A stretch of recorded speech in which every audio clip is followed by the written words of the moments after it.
Imaginez gâcher votre manga en une seule scène. Eh bien, c'est ce qu'aura fait l'auteur de My Hero Academia, Kohei Horikoshi.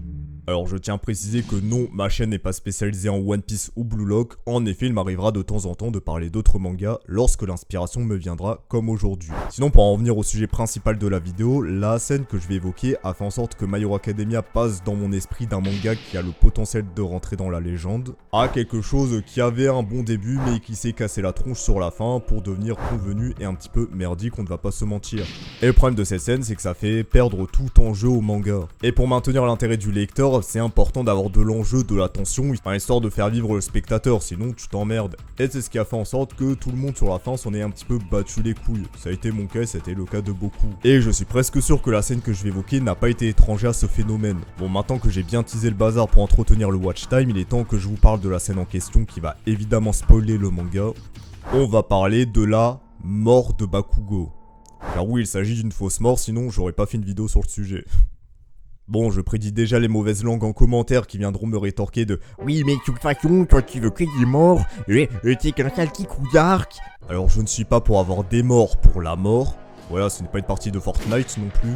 Mais l'intérêt de la mort, c'est que premièrement, elle peut apporter beaucoup d'enjeux au manga, de tension, d'émotion, et également raconter beaucoup avec ce sujet. Par exemple, bon, on a une mort merdique, la mort de Neji de Naruto. D'accord, le personnage est mort, ça crée de l'enjeu, de la tension, mais d'un point de vue émotionnel, bon, c'est le néant. Et sur le papier, ce n'était absolument pas le cas de Bakugo. Et je vais vous montrer pourquoi cette scène racontait beaucoup à propos du personnage de Bakugo, et même du manga de manière globale. Au début du manga, Bakugo nous est présenté comme un garçon orgueilleux qui souhaite devenir le numéro 1 des héros, et qui a la fâcheuse tendance d'asseoir sa supériorité en insultant les autres. Et l'une de ses victimes préférées est l'un de ses amis d'enfance, Izuku Midoriya, qu'il passera son temps à victimiser. Cependant, lorsque les deux auront rejoint la filière héroïque de Yue et que Bakugo remarquera les progrès de Izuku, il développera un complexe d'infériorité à son encontre. Et c'est pour ça qu'il se montrera de plus en plus vindicatif à son encontre, jusqu'au moment de la fameuse confrontation entre Bakugo et Izuku, où les deux vident leur sac. Et ce n'est vraiment que très tard dans le manga où Bakugo aura fait la paix avec son aspect orgueilleux et un petit peu toxique à l'égard d'Izuku. Bon, je déteste ce terme de fils de pute, mais j'avais pas trouvé mieux. Et à ce niveau-là, Bakugo représente un petit peu l'alter ego de Endeavor chez les jeunes, où Izuku est la représentation de All Might, étant un héros 100% vertueux qui veut sauver tout le monde. Alors que Bakugo souhaite devenir le numéro 1 des héros juste pour la gloire, la popularité et asseoir sa domination. Ça peut un petit peu se traduire par son alter explosion qui dans la vraie vie est surtout là pour asseoir sa domination sur l'autre. Et donc Bakugo représente un petit peu l'un des travers de la société super-héroïque où le statut de héros est justement qu'un statut glorifique et non pas une passion, une vocation. Bon, je rappelle que la base du héros, c'est d'aider le premier random venu, alors que Bakugo, bon, on comprenait qu'il en avait un petit peu rien à faire des PNJ comme il aimait bien les appeler. Et dans cette société super-héroïque, devenir le numéro 1 des super-héros était un petit peu pour lui une manière d'affirmer sa supériorité. Et finalement, par la suite, on comprendra qu'après la confrontation contre Izuku, Bakugo deviendra progressivement un héros vertueux, qui deviendra la vraie essence du héros. Donc à ce stade, c'est une très belle évolution de personnage parce que personnellement, au début de ce manga, j'avais envie de lui mettre des balayettes à ce mec. Parce que bon, la personnalité du mec énervé qui fait qu'engueuler les autres et dire plein de gros mots à la minute, c'est marrant 5 secondes, mais à un moment, c'est un petit peu lourd le running gag. Et en plus, le mec qui se permettait de clasher tout le monde, c'est parce qu'on était au Japon, mais c'est se retrouver en ZEP en France, croyez-moi qu'il se serait fait éteindre. Bon, déjà, son nom de héros, c'est un énorme nom de Kiku, donc déjà là, il aurait mérité sa session van. En plus, le mec, je rappelle que son alter est issu de la transpiration de ses mains, donc le mec, il a les mains dégueulasses les 3/4 du temps. Donc en soi, il aurait une belle réputation de joueur de League of Legends dans un monde normal, mais non, on est au Japon, dans un shonen. Fermeture de la parenthèse, mais au fil du manga, Bakugo aura su me régaler et évoluer et gagner en maturité. Et finalement, cette mort de Bakugo, elle se déroule dans un moment où il est nécessaire de faire gagner du temps pour que Izuku intervienne pour péter la gueule de Tomura Shigaraki / All for One. Et Bakugo, dans un ultime éveil de son alter, décide de tenir tête à Tomura Shigaraki et justement faire l'ultime sacrifice afin de sauver l'avenir. Donc on comprend qu'à ce moment-là, Bakugo aura incarné l'essence du héros qui est le sacrifice de soi pour la société. Et cette forme d'ultime sacrifice aura finalement fait en sorte que le personnage se détache réellement de son orgueil, au point de mettre entre parenthèses sa future carrière de numéro 1 des super-héros pour le futur. Et indirectement laisser sa place de potentiel numéro 1 à Izuku. Donc à ce stade, cette mort de Bakugo aurait pu être la finalité idéale et parfaite pour le personnage, pour présenter une évolution d'un personnage qui était détestable au départ, pour finir en tant que bon gars qui aura rendu service à la nation. Mais, Kohei Horikoshi s'est pris un gun sur la tempe, on lui a fait comprendre que si tu butes Bakugo il va y avoir des conséquences, et c'est pour ça qu'il est revenu en arrière concernant ce choix. Et c'est ainsi que Bakugo, ayant le cœur pété, se fait coudre le cœur par Headshot. Pas que ça soit spécialement incohérent, mais c'est très bizarre quand même d'avoir des points de suture organiques dans ton corps, mais bon, admettons. C'est qu'à ce stade, tu sens que l'auteur a quand même fait des grosses pirouettes scénaristiques pour faire en sorte que, bon, Bakugo, il survit quand même, allez. Et toutes ces pirouettes scénaristiques ont rendu finalement ce désamorçage complètement ridicule et ont fait en sorte, pour ma part et pour beaucoup, que l'on ne prenne plus au sérieux My Hero Academia. Parce qu'à ce stade, qu'est-ce qu'il se passe? Si même la mort n'a plus de conséquences et que bon, il peut y avoir une pirouette scénaristique pour ressusciter un personnage, bah on ne croit plus en l'attention dans ton manga. Alors les mauvaises langues me sortiront l'exemple Dragon Ball, mais ce n'est absolument pas vrai. Parce qu'à chaque fois qu'un personnage meurt, on pense que les Dragon Ball sont inutilisables en l'état pour ressusciter le personnage. Donc à un moment T, on pense que le personnage est fini. Parce qu'à ce stade, si même avoir ton cœur pété n'a plus de conséquences, bah finalement, qu'est-ce qu'il y a de la conséquence dans ton manga?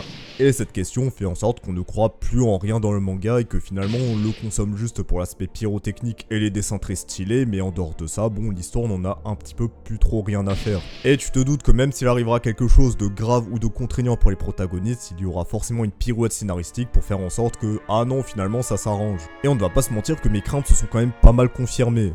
Pour prendre l'exemple le plus concret, c'est le sacrifice du One for All de Izuku qui est censé être un déchirement pour le personnage étant donné qu'il a toujours rêvé d'avoir un alter, et que pour lui c'est une forme d'ultime sacrifice parce que finalement, en renonçant à son alter, il renonce à sa vie de futur super-héros. Mais tout comme Bakugo dans un sens comme je l'ai expliqué, Izuku à ce stade aurait fait également l'ultime sacrifice et se serait incarné en tant que le meilleur des héros. Et bon, on aura découvert que dans l'épilogue, finalement, le fait qu'il n'ait plus le One for All n'a pas trop de conséquences dans le sens où il a une armure spéciale lui permettant de reproduire ses anciens alters. Donc comme je l'ai dit, plus rien n'a trop de conséquences. Également là, ce n'est pas que ça soit spécialement incohérent, il y a la présence de technologie, mais bon, ça gâche quand même le propos, on ne va pas se mentir. Donc c'est pour ça qu'à ce stade, comme je l'ai dit, il peut se passer n'importe quoi dans le manga, t'en as plus rien à faire. Et malheureusement, ce manque d'audace à certains moments de la part des auteurs fait en sorte qu'on se désintéressera forcément à ton manga. Bon, c'est bien beau pour ça, j'ai expliqué par A plus B pourquoi ce choix était assez douteux, voire désastreux sur beaucoup de points. Mais on peut se demander pourquoi Horikoshi a fait ce choix. Bon, on y reviendra tout à l'heure. Alors deux options, évidemment c'est un choix conscient de l'auteur qui ne voulait pas rendre trop sombre son manga. Pourquoi? Parce qu'on l'a vu dans une postface de l'un des tomes, je ne sais plus lequel, où il dit que lorsqu'il conçoit My Hero Academia, il pense à l'un des fans de 5 ans qui lui a envoyé une lettre pour dire à quel point il était fan du manga et tout le bazar. Et qu'en un sens il avait un petit peu de peine de la tournure sombre que prenait le manga en repensant à ce gosse de 5 ans. Alors sur le fond, je comprends que ça soit louable de faire en sorte de rendre ton manga plus positif, mais en soi faire en sorte que Bakugo se sacrifie et que Izuku sacrifie son pouvoir, mais pour faire en sorte qu'il y ait un avenir radieux, je ne pense pas que ça donne un ton trop sombre au manga non plus. Bon après je dis pas, le sacrifice de Bakugo il aurait forcément marqué les gens, mais ça aurait été un sacrifice héroïque, comme on peut le voir dans beaucoup de fictions. Second point, j'ai envie de te dire que le public cible du Shonen Jump c'est entre 7 et 15 ans, donc bon, le gamin de 5 ans, bon, sans lui manquer de respect, mais il a un petit peu rien à faire là-dedans. Et que si tu réfléchis trop ton manga comme ça peut faire en sorte que My Hero Academia ait cette image de manga très enfantin comme il a pu l'avoir au début. Et troisième point, c'est bien beau de faire en sorte de désamorcer toutes les morts et toutes les conséquences pour rendre ton manga moins sombre et le rendre plus ad-friendly. Mais par contre exposer une Ibardo Momo, ça passe. Oui bon, ça a certaine hypocrisie du Japon sur ce point qui fera peut-être le sujet d'une future vidéo, on ne sait pas. Pour la forme, je peux comprendre que ça soit louable, mais finalement, bon, je considère que c'est quand même un choix de merde malgré ça en compte. Et seconde option, je pense que Horikoshi avait bel et bien prévu de faire mourir Bakugo, mais que ses auteurs ont su se montrer dissuasifs en faisant en sorte que Bakugo ne meure pas pour de bon. Alors mise en contexte, il faut comprendre dans quel cas My Hero Academia est publié. Vous en France, vous achetez peut-être les tomes, voilà, je ne suis pas un haters du manga à 100%. Il faut savoir que de base, My Hero Academia est publié chapitre par chapitre dans un magazine hebdomadaire appelé le Weekly Shonen Jump. Et dans ce magazine, c'est là où vous retrouverez Naruto, One Piece, bref, les 3/4 des mangas connus viennent de ce magazine. Et ce Jump fait en sorte que les mangas sont mis en concurrence pour élire le meilleur, car oui, les lecteurs à la fin de chaque chapitre peuvent élire leur chapitre préféré, et ainsi ça crée un classement entre les différents mangas. Donc vous comprenez la compétitivité de ce magazine, et c'est pour ça que les éditeurs ont un rôle majeur de conseiller les auteurs pour faire en sorte que le manga reste au plus haut, voire le numéro 1. Bon, même si en ce moment avec One Piece c'est mort. Et au Japon, on ne va pas se mentir que les éditeurs, la plupart du temps, ont quand même un rôle majeur d'un point de vue décisionnel. Et je pense que ce sont les éditeurs qui ont convaincu Horikoshi de dire « Ouais non, fais peut-être pas mourir Bakugo, c'est trop chaud ». Alors pourquoi la mort des personnages ça passerait, non pas Bakugo? Parce que Bakugo est un personnage principal, donc bon, d'un point de vue on va dire moral, c'était assez compliqué à justifier. Même s'il y a eu beaucoup de contre-exemples dans le Jump. Et second point, il faut savoir que régulièrement, le Shonen Jump fait des sondages de popularité des personnages au sein des mangas. Et devinez qui est le personnage préféré du Japon à chaque classement? Et oui, il s'agit de Bakugo. Donc il faut croire que lorsqu'au début du manga je détestais le personnage, j'étais le seul mec dans cette situation. Et je pense que les éditeurs ont dû anticiper la tollée qu'aurait pu se prendre cette scène de par le fait que l'on tue leur personnage préféré. Bon, je me doute bien qu'une partie des fans auront compris la symbolique de l'ultime sacrifice, mais comme je l'ai sous-entendu, l'avatar client d'un public du Shonen Jump, ce sont les gosses entre 7 et 15 ans. Il se peut que parmi ce groupe de personnes, il y ait des personnes assez irrationnelles qui viennent s'en plaindre au Shonen Jump de la mort de Bakugo. Et j'imagine que c'est cette tollée que les éditeurs ont voulu éviter, et même, admettons, qu'au moment du chapitre on pensait que Bakugo il était fini, il se pourrait que le Shonen Jump ou même Horikoshi directement ou même l'équipe éditoriale se soit pris beaucoup de lettres de plainte à ce propos. Alors je précise que tout ce que j'ai dit précédemment reste de l'ordre de la théorie, mais on ne va pas se mentir que ça colle un peu trop facilement pour que ces points ne soient pas étrangers à la décision finale de Horikoshi.